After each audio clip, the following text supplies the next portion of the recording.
Here's your answer. This is a schematic of a gerbil in the rectum.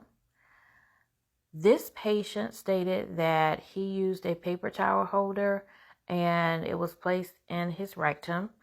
The gerbil was then placed inside the paper towel holder and the end was covered.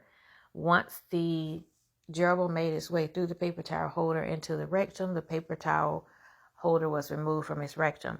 This practice is known as gerbil stuffing and is very common in males for the erotic pleasure of when the gerbil starts to panic and starts to run around from the sensation of the feet and hands as it runs around. Once the gerbil slows movement, the paper towel holder is reinserted and the gerbil gets into the paper towel holder and will come out, or some wait until the gerbil ceases movement and dies, and then of course it is believed to be removed with defecation or manual extraction. What are the dangers of gerbil stuffing? Well, if you look here in the picture, this could be a result of a complication.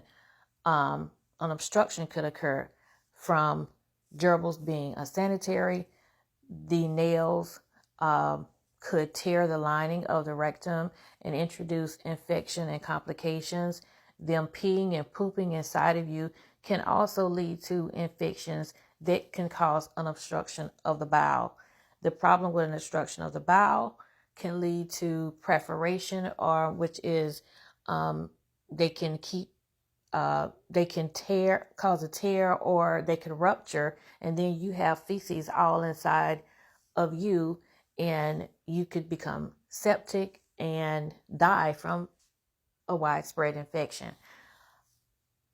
There's an episode on Curb My Enthusiasm with Larry David. It's called The Bat Mitzvah, where he speaks that he does this practice. I don't know if it's really true or not, if he really does it, but if you want to check it out, that's fine.